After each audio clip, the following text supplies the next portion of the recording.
Hello students, welcome back in our class in lecture number 3rd of class 9th, the fundamental unit of life in which we would be talking about cell and its component. मैं आप सभी का स्वागत करता हूँ अपनी class में lecture number 3rd में। और आज हम सेल और उसके कंपोनेंट्स के बारे में जो बात कर रहे थे उसे आगे फॉरवर्ड करेंगे, आगे बढ़ाएंगे। So in our previous lecture we have been talking about the nucleus, we have been talking about the other different key important cell organelles. Now what we are going to talk about are the other cell organelles which are present within a cell. हम कुछ और cell organelles के बारे में आज बात करने वाले हैं, जैसे कि आप बोर्ड पे देख सकते हैं हमारे पास में है। आज बात करने के लिए बहुत ही इंपॉर्टेंट सेल ऑर्गेनेल है जो जस्ट न्यूक्लियस के बाहर प्रेजेंट होती है और इसे हम बोलते हैं endoplasmic reticulum. So you must focus towards me so that we can explain what is the function of endoplasmic reticulum, क्या होती है एंडोप्लाज्मिक रेटिकुलम, कहाँ होती है एंडोप्लाज्मिक रेटिकुलम, क्या काम करती है एंडोप्लाज्मिक रेटिकुलम का। तो हम लोग अभी थोड़ा सा डायग्राम देखेंगे, डायग्राम से कुछ समझेंगे कि डायग्राम में हमने जो रिकैप करेंगे पिछले बार जो पढ़ा था न्यूक्लियस के बारे में, उसके आगे फॉरवर्ड करते हुए हम एंडोप्लाज्मिक रेटिकुलम के बारे में क्या पढ़ने वाले हैं। We are just going to have a short recap in which we are going to study that how the endoplasmic reticulum is being reorganised across the nuclear envelope, and then we will be talking about the ribosomes and other different important components of the cell which are involved in protein biosynthesis. So I want you to focus here on the diagram. So we all going to focus first on the diagram, that what is this endoplasmic reticulum, how this endoplasmic reticulum is being oriented. So you can find here, this is the endoplasmic reticulum that we would be talking about. This is the part of the endoplasmic reticulum that we are talking about. So here, please, you can all look forward. Now, first, endoplasmic reticulum. Endoplasmic reticulum was being discovered by R.K. Porter in 1948, who observed endoplasmic reticulum as a fibrous mat under the electron microscopy. So it was R.K. Porter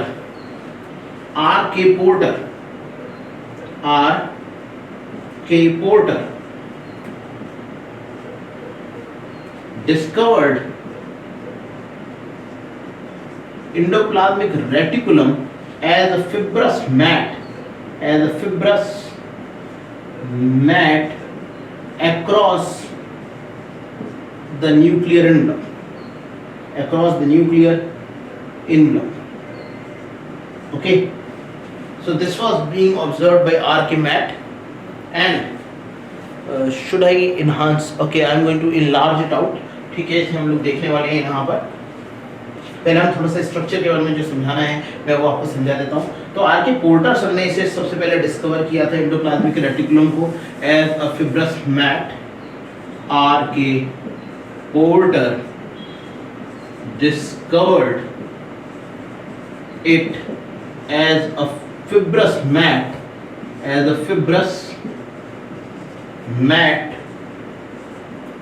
extending from the exokaryotheca. Exokaryotheca means external layer of the nucleus. So here you can find that endoplasmic reticulum is actually an extension of the exokaryotheca. Endoplasmic reticulum है क्या? Endoplasmic reticulum है extension of exokaryotheca. एक्सोकैरियोथिका को आगे बढ़ाया गया है और जैसे जैसे ये आगे बढ़ता चला गया है इसने इनफोल्डिंग बना ली है, जैसे हम क्या बोलते हैं endoplasmic reticulum.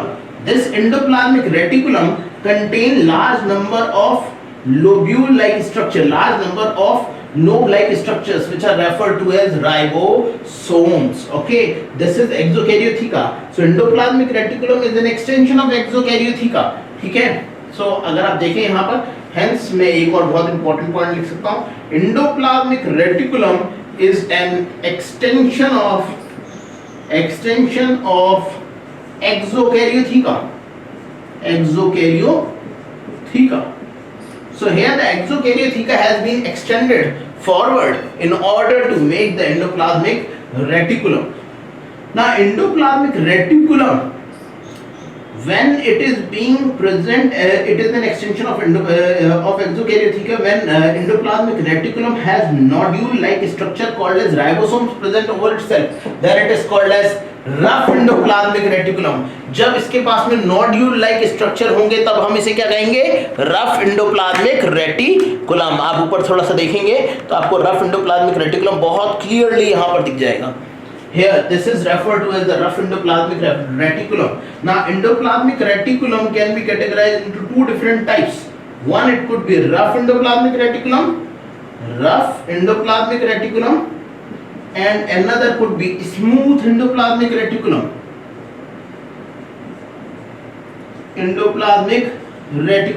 Now rough endoplasmic reticulum, what is this rough endoplasmic reticulum, how this rough endoplasmic reticulum is present? So rough endoplasmic reticulum has nodule like structures called ribosomes attached over itself, present over itself. When it has this nodule like structure present over itself, then it is referred to as rough endoplasmic reticulum. This is referred to as rough endoplasmic reticulum. When there are no ribosome attached to the structure of the endoplasmic reticulum, then it is referred to as, look here, focus here, it is referred to as smooth endoplasmic reticulum. जब इसके ऊपर ribosomes नहीं होंगे तो इसे हम बोलते हैं smooth endoplasmic reticulum. Okay, so it's, what is this smooth endoplasmic reticulum? Endoplasmic reticulum without having ribosomes, without having ribosomes over its structure, ribosomes over its structure. So if there is an endoplasmic reticulum which lacks any sort of ribosomes, then it is referred to as the smooth endoplasmic reticulum.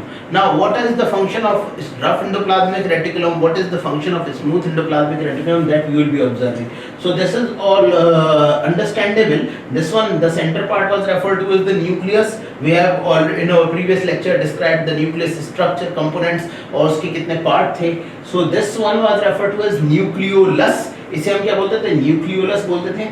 यहाँ पर हमने बताया था एक्सोकैरियोटिका किस तरीके से extend हो रही थी बाहर, ये मैं आपको बता चुका हूँ। ये वाले डायग्राम्स ओवर हो चुके हैं। अब हम एंडोप्लाज्मिक रेटिकुलम के बारे में कुछ और बातें करने वाले हैं। रफ एंडोप्लाज्मिक रेटिकुलम का वर्क क्या है, स्मूथ एंडोप्लाज्मिक रेटिकुलम का वर्क क्या है। बेसिकली अब हम इधर फोकस करने वाले हैं अपने प्लेन बोर्ड के ऊपर, तो आप प्लेन बोर्ड के ऊपर थोड़ा सा ज्यादा फोकस करेंगे। Okay, I will be rubbing this out and then writing again. So okay, now endoplasmic reticulum, when you are going to talk about rough endoplasmic reticulum, so rough endoplasmic reticulum is involved in protein. Rough endoplasmic reticulum, it is involved in protein biosynthesis,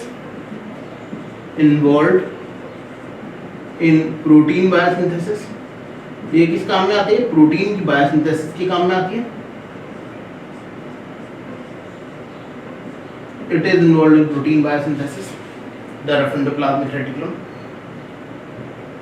Whereas the smooth endoplasmic reticulum is present in the cell and it is responsible for lipoprotein and glycogen biosynthesis. Whereas the smooth endoplasmic reticulum, it is involved in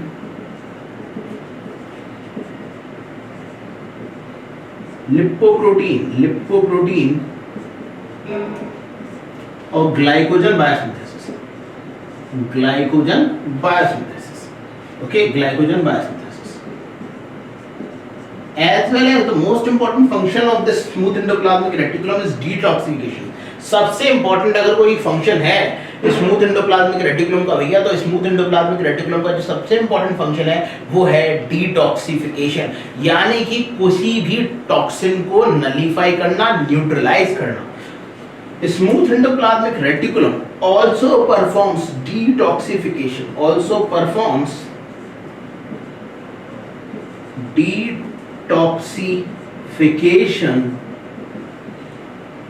of any toxins ingested through food.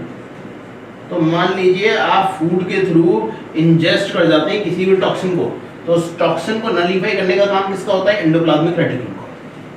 अब देखिए, क्योंकि ये glycogen की biosynthesis में work कर रही है, detoxification में वर्क कर रही है, तो दो साइटें हैं और लिपोप्रोटीन की बायोसिंथेसिस में वर्क कर रही है। तो दो बड़ी इंपॉर्टेंट साइटें हैं जिसके ऊपर ये काम करता है। कौन कौन सी वो साइट है जहां पर स्मूथ एंडोप्लाज्मिक रेटिकुलम होती है? पहले तो ये साइटोसोल में होगी सेल के। दूसरी, क्योंकि ये डिटॉक्सिफाई कर रही है तो ये प्रेजेंट है आपके हेपेटोसाइट्स में, लीवर सेल्स के अंदर। आपको पता है हमारी बॉडी के अंदर एक ऑर्गन होता है liver, the largest gland present in our body. Digestive system में आप उसका डायग्राम भी देखते हैं तो लीवर के अंदर, जिसे आप बोलते हैं जिगर हिंदी में, ठीक है, तो उसके अंदर क्या है, उसी के अंदर उसके जो एंजाइम्स है, उसके जो सेल्स हैं जिनका नाम होता है हेपेटोसाइट्स, उन्हीं के अंदर ये एबंडेंटली प्रेजेंट होता है। तो मैं यहाँ पर लिख सकता हूँ abundantly found in liver, abundantly present in liver. For what I am talking about, that is smooth endoplasmic reticulum. Smooth endoplasmic reticulum liver cells के अंदर होता है और जिनका नाम होता है हेपेटोसाइट्स। हेपेटिक ऑर्गन आपको बताया जाता है लीवर, उसके अंदर ये प्रेजेंट होते हैं। लिपोप्रोटीन, क्योंकि ये लिपोप्रोटीन को बनाते हैं तो लिपोप्रोटीन को बनाने की जो साइट होती है वो कौन सी होती है? एडिपोज सेल्स, जो आपकी पेरिटोनियल कैविटी के आसपास होते हैं, पेट के आसपास होते हैं, उसे हम क्या बोलते हैं? Adipocyte cells, adipocytes. तो एडिपोसाइट्स की भी साइटोसोल के अंदर ये प्रेजेंट होते हैं, ठीक है। अब देखिए एंडोप्लाज्मिक रेटिकुलम का और क्या रोल होता है।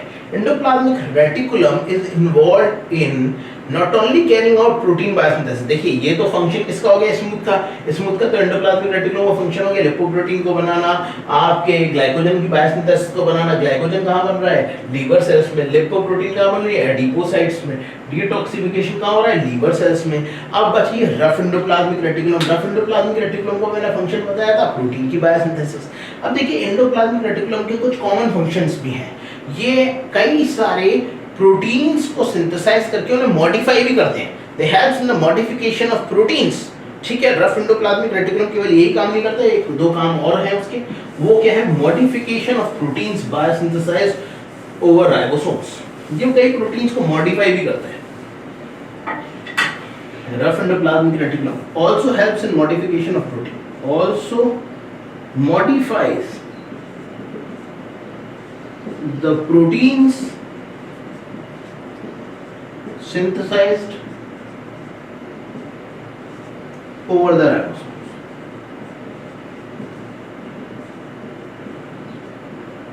राइबोसोम्स के ऊपर जो प्रोटीन बनती हैं उनको ये मॉडिफाई भी करते हैं, उसको चेंज भी लेके आते हैं उसके अंदर।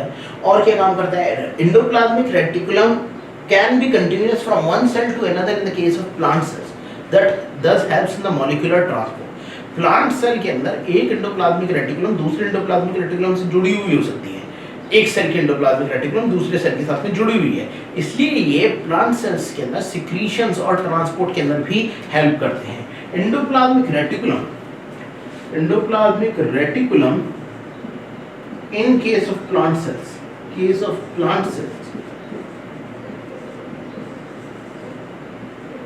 might be continuous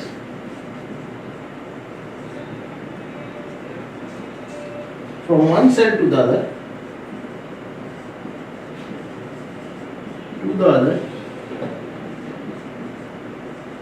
and thus are also involved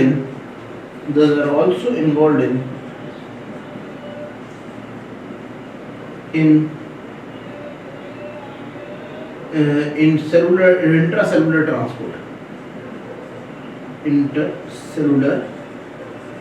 transports.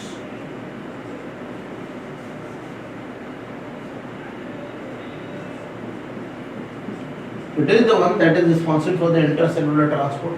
It is the one that will help in the cell for the transportation of molecules from one place to another. तो ये सेल के अंदर ट्रांसपोर्ट का बड़ा important काम करता है endoplasmic reticulum, जैसे आप यहाँ पर देख पा रहे हैं। So this is how the endoplasmic reticulum works. Okay. Now over this endoplasmic reticulum you can see in the red dot like structure I have told you. One last point was remaining. The endoplasmic reticulum can assume different types of forms. It could be present in the form of cisternae, it could be present in the form of vesicles, it could be present in the form of tubules. Endoplasmic reticulum जो है तीन अलग अलग form ले सकती है। It can take 3 different forms, 3 अलग अलग फॉर्म्स ले सकती है। कौन कौन सी वो 3 फॉर्म हो सकते हैं, यहाँ देखिए, यहाँ वो 3 फॉर्म है, सिस्टर्नी, ओके, वेसिकल्स, और तीसरा क्या है, tubules. So these are the 3 different forms that the endoplasmic reticulum could take, okay. Now the second largest organelle of the cell, देखिए बोला जाता है सबसे ज्यादा बड़ी ऑर्गेनेली सेल के अंदर क्या है, सबसे ज्यादा बड़ी ऑर्गेनेली सेल के अंदर न्यूक्लियस है। लेकिन कई सेल्स ऐसे हैं, पिछले वाले लेक्चर में मैंने आपको बताया था, जिनके अंदर न्यूक्लियस होता ही नहीं है, जैसे कि RBCs, sieve tube element, xylem vesicles, इनके अंदर न्यूक्लियस नहीं होता। तो अगर ऐसे किसी सेल के अंदर आपसे सबसे बड़ी ऑर्गेनेली के बारे में पूछा जाए तो remember this endoplasmic reticulum, this structure that is present here, this entire structure. इधर देखो, इधर बातें नहीं, ठीक है। these structures will be the one that will be the largest. So in the case of sieve tube element, xylem vesicles, tracheids or RBCs, endoplasmic reticulum will serve as the largest cell organelle, okay. Now we are going to talk about these nodule like structures which we refer to as ribosomes. हम लोग बात करने वाले हैं nodule like structures की, जिन्हें अभी तक हमने राइबोसोम्स के नाम से बताया है कि ये राइबोसोम्स होते क्या हैं। तो आप देख सकते हैं राइबोसोम्स कहाँ पर होते हैं। राइबोसोम्स हैं किसमें, देखिए रफ एंडोप्लाज्मिक रेटिकुलम पे राइबोसोम्स है, स्मूथ एंडोप्लाज्मिक रेटिकुलम पे राइबोसोम्स नहीं है। Ribosomes are referred to as the protein factories of the cell. ये प्रोटीन को बनाने वाले हैं, तो ये प्रोटीन को बनाने वाली फैक्ट्री है। और आपकी बॉडी किसकी बनी हुई है, पूरी बॉडी प्रोटीन की बनी हुई है। तो भाई हमारी बॉडी की जितनी भी प्रोटीन है उसे कौन बनाता है, राइबोसोम्स बनाते हैं। कैसे बनाते हैं, क्या होता है, क्या क्या कंपोनेंट है इन राइबोसोम्स को, which are the different components of the ribosomes, how they form the different proteins in our body, that we have to understand at the basics, because this is class 9, okay. So now we are going to talk about ribosomes. I'm going to rub this structure, we are going to talk about ribosomes, okay. So you can focus here, just here, and I'm just rubbing all these structure except the rough and the smooth, the rough endoplasmic reticulum, through which you can understand that there are ribosomes which are present, okay. बाकी सारी चीजों को मैं बता दूँ।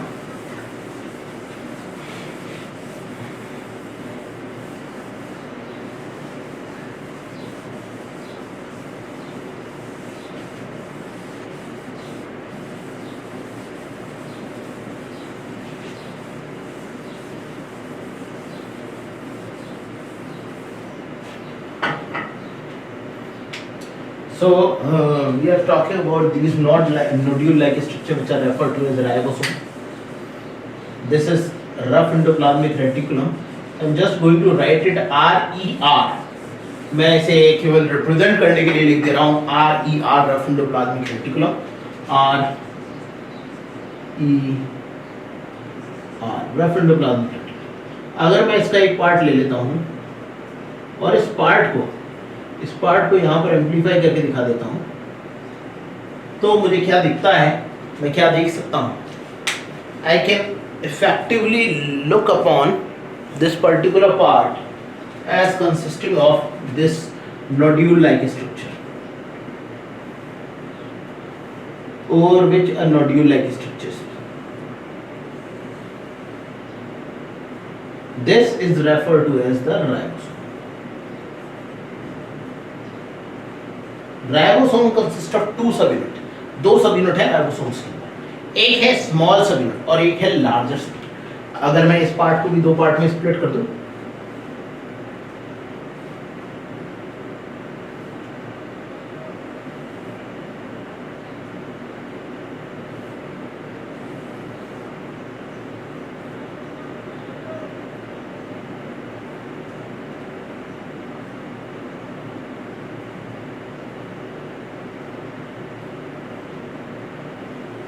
this is referred to as the large subunit.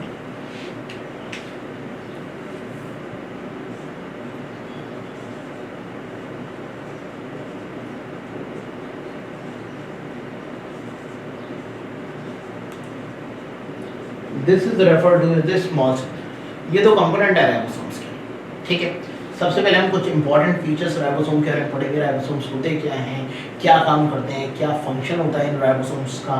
अभी हमने इनका स्ट्रक्चर देखा है, इसके अंदर कुछ लार्ज सब यूनिट होती है, कुछ स्मॉल सब यूनिट होती है, क्या क्या कंपोनेंट्स होते हैं, इनके बारे में हमें थोड़ा सा स्टडी कर लेना चाहिए, राइबोसोम्स के स्ट्रक्चर्स के बारे में। ठीक है, so ribosomes are dense spherical and granular particles present over the endoplasmic reticulum. So let me just write it out. Ribosomes. Hopefully this will be visible in your screens. It is not ribosomes. Oh, so frankly it is visible. Okay. So these are densely spherical and granular particles present over the endoplasmic reticulum.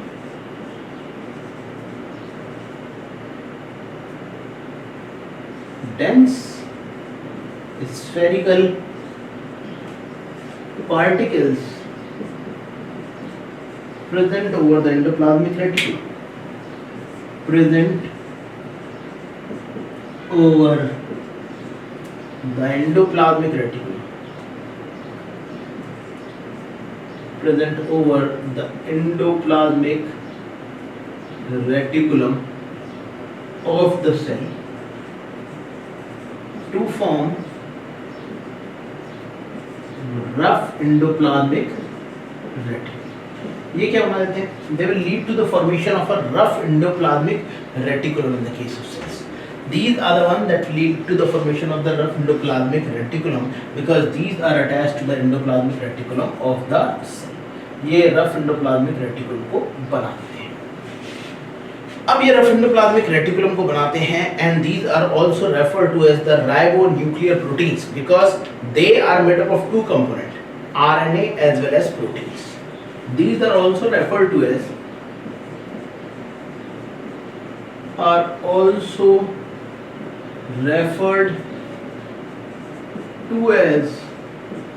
the ribonuclear protein, ribonuclear proteins, as these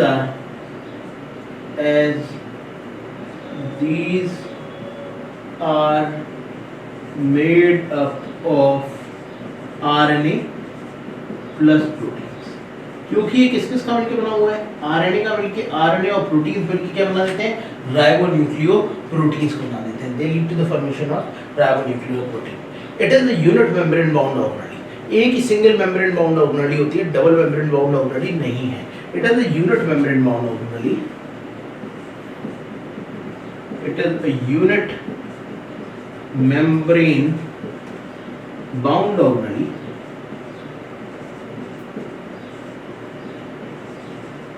It is also referred to as the protein factory of the cell.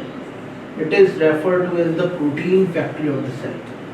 It is referred to, it is, sorry please, it is referred to as the protein factory of the cell. The protein factory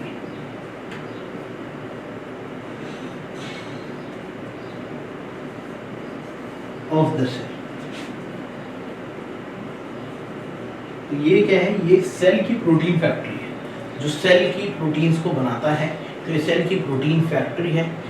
now they are different, they are somewhat different in the case of eukaryotic cell as well as prokaryotic cell.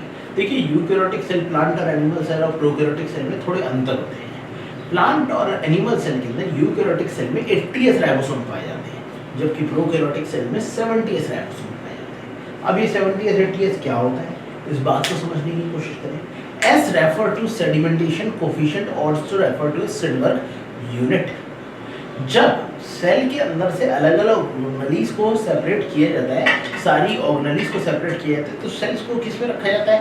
Cell को एक tubelike structure के अंदर रख दिया जाता है और उसका किया जाता है सेंट्रीफ्यूगेशन। सेंट्रीफ्यूज मशीन के अंदर रन करा के सेल को जब सेंट्रीफ्यूज किया जाता है, घुमाया जाता है इस तरीके से हाई स्पीड में, तो उसके कंपोनेंट्स क्या हो जाते हैं? अलग अलग हो जाते हैं। अच्छा, जो हैवियर कंपोनेंट होगा वो जल्दी सेपरेट हो जाएगा, नीचे बैठ जाएगा सेंट्रीफ्यूज ट्यूब के। ग्लास के अंदर अगर आप मिट्टी डाल दोगे तो वो मिट्टी नीचे ही बैठ जाएगी ना। तो इसी तरीके से जो हैवियर एलिमेंट्स होते हैं वो नीचे चले जाते हैं। जो हेवियर ऑर्गेनेली होती है वो जल्दी आइसोलेट हो जाती हैं, जो लाइटर ऑर्गेनेलीज होती हैं वो देर में आइसोलेटेड होती हैं। ऐसे ही किसी भी सेल के अंदर दो में से एक तरीके की राइबोसोम्स होंगे, या तो 70s होंगे या 80s। 80s means sedimentation coefficient, also referred to as Sedgwick unit, as found in the case of eukaryotes. Eukaryotes के अंदर 80s, prokaryotes के अंदर 70s. Okay, so we must look here. Ribosomes can be of two different types. मैं यहाँ पर बना देता हूँ। Ribosomes तो यहाँ पर लिखा ही हुआ है, मैं इसी को कैटेगराइज कर दे रहा हूँ। In case of prokaryote, in prokaryotes, in eukaryotes. In prokaryote, these can be of 70s type. In eukaryote, these could be of 80s type. यानी कि यूकैरियोट के जो राइबोसोम्स हैं वो हैवियर होते हैं as compare to prokaryotes. Ribosomes की दो सब यूनिट है, स्मॉल सब यूनिट है और लार्जर सब यूनिट है। When these ribosomes get attached to mRNA, मान लीजिए एक से ज्यादा राइबोसोम mRNA के अंदर ऊपर अटैच हो गए हैं, then the structure is called as polyribosomes. When large number of ribosomes get attached to the mRNA, when large number of ribosomes gets attached to mRNA, to the mRNA, the structure is called polyribosomes.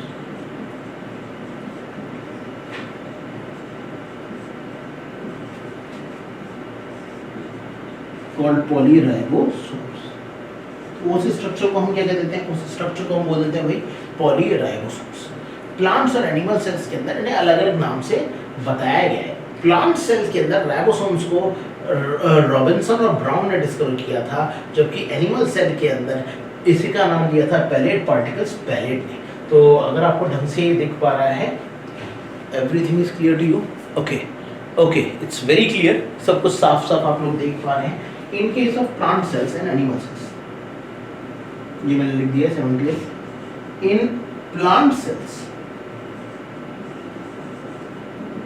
and in animal cells.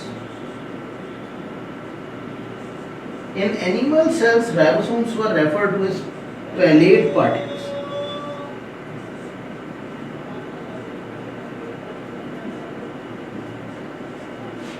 It was referred to as palate particles because it was discovered by palate. Okay, क्योंकि palette ने इन्हें discover किया था, इसलिए इनका नाम क्या पड़ गया? इनका नाम पड़ गया Palade particles. Okay, discovered by palate. In the case of animal cell के बारे में अगर हम बात करें तो एनिमल सेल्स के अंदर रॉबिन्सन और ब्राउन ने इसे डिस्कवर किया। Discovered by Robinson and brown, Robinson and brown.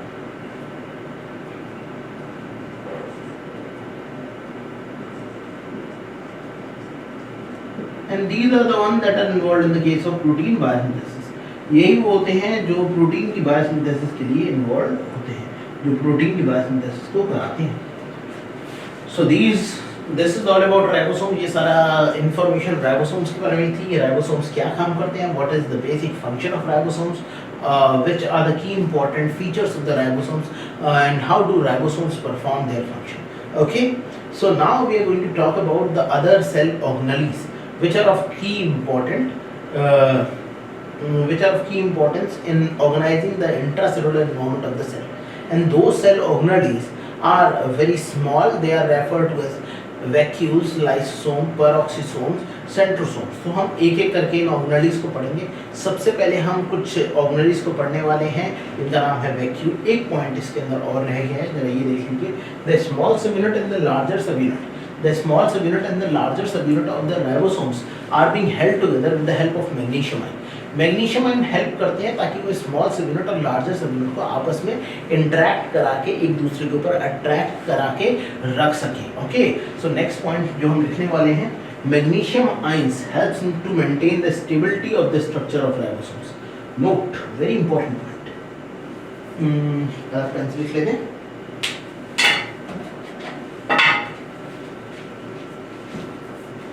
Note.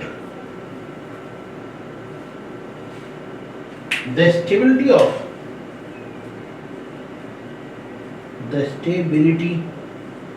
of the ribosome structure. Structure is maintained by magnesium ion Mg+2 ions, which helps small subunit to bind to large. Small subunit to bind to large.